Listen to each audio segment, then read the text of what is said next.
কাজের সূত্রে আপনাকে একটা মেগা সিরিয়াল করতে হয়েছিল যাতে আপনি কাদম্বিনীর রোল প্লে করেছিলেন।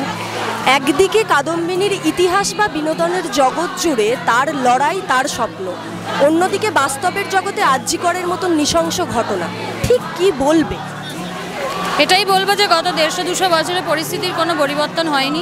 রানী রাসমণি সিরিয়ালে রানীমার পাঠ করেছিল। 19 শতকে রানীমা মেয়েদেরকে যেভাবে এগিয়ে রেখেছিল, আজকের মেয়েদের লড়াইও কি একই রকম? এই লড়াইটা তো এটা অনগোয়িং লড়াই, এটা তো কোথাও শুরু বা শেষ আমরা সেরকম করে বলতে পারি না, তবে এই লড়াইটা চলছে আর চলবে।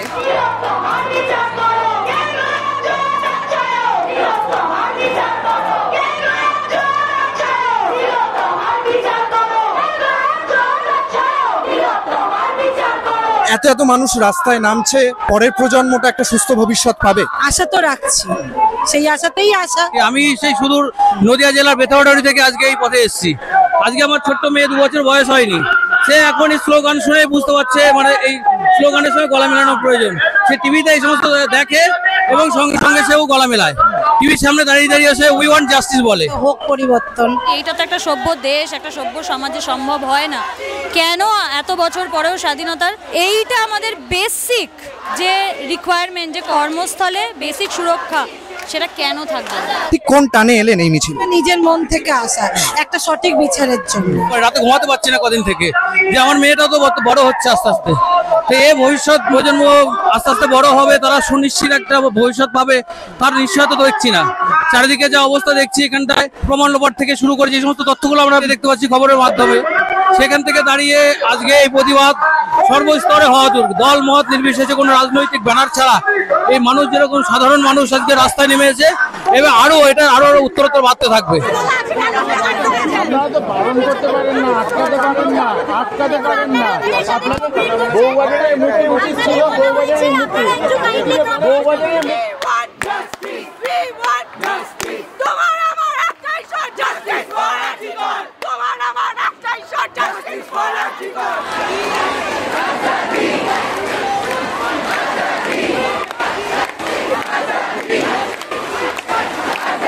নিজেকে কি রাতের কলকাতায় সেফ মনে করছেন? যদি একদিন আমাদের যারা পরের জেনারেশন যাতে সেফলি থাকতে পারে, বেরোতে পারে, এই রাত বলে যেন আর কিছু না থাকে, সবটাই সবার কাছে সমান। যতদিন না বিচার পাচ্ছ, লড়াইয়ের ময়দান ছাড়ছো। একদম একদম একদম এই লড়াই চলবে। হয়তো কিছুদিন আসতে পারবো, কিছুদিন আসতে পারবো না, কিন্তু লড়াইটা চলবে। উই ওয়ান্ট জাস্টিস স্লোগানে মুখরিত হচ্ছে। তিলোত্তমা তো একটা আমাদের প্রতীক, সেই প্রতীককে সামনে নিয়ে আগামীর জন্য এখানটায় ভবিষ্যৎ সুনিশ্চিত করার জন্য যারা আবহাওয়ার গ্রাম বাংলায় রয়েছে, তারা তো এই শহরের নাগরিক সমাজের সঙ্গে পরিচিত নয়, তারা সেখান থেকে অনুভব করছে এখানে যা যথেষ্ট হয়েছে।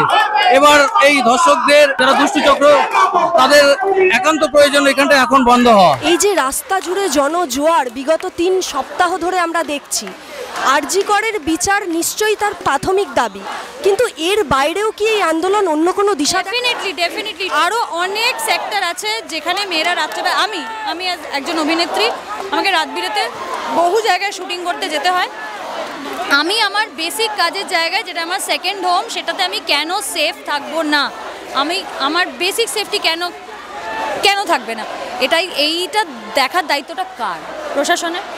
সে সেই দায়িত্ব পালন করতে যথেষ্ট ব্যর্থ, দেখতেই পাচ্ছি। সেটার উত্তর তো দিতে হবে মানুষকে।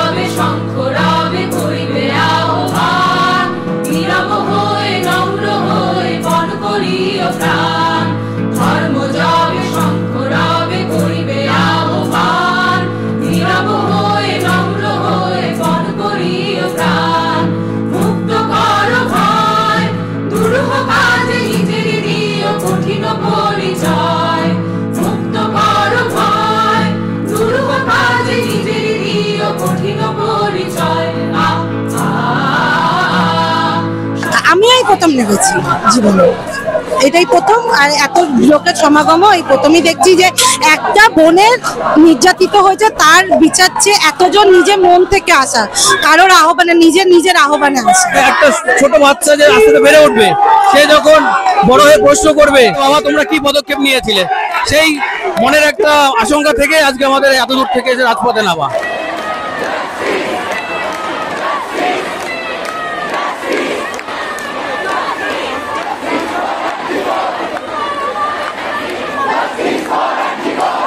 শহরের বেসিক সেফটির জন্য আমি রাস্তায়, আর 10টা মানুষ ঠিক যে কারণ রাস্তায়, আমিও ঠিক সেই কারণে রাস্তায়। এই লড়াই যতদিন চলবে ততদিন চেষ্টা করবো রোজ আসা।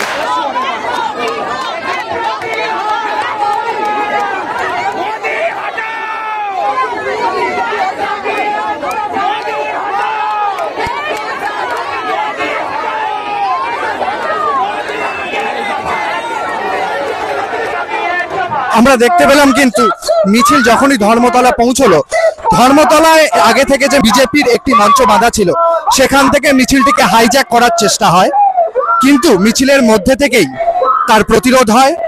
দফা এক দাবি এক যে স্লোগান উঠেছিল বিজেপির মঞ্চ থেকে, জনতা কিন্তু তার প্রত্যুত্তরে ফিরিয়ে দেয়।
ভয় করি না অজানা রে, রুদ্ধ তাহারি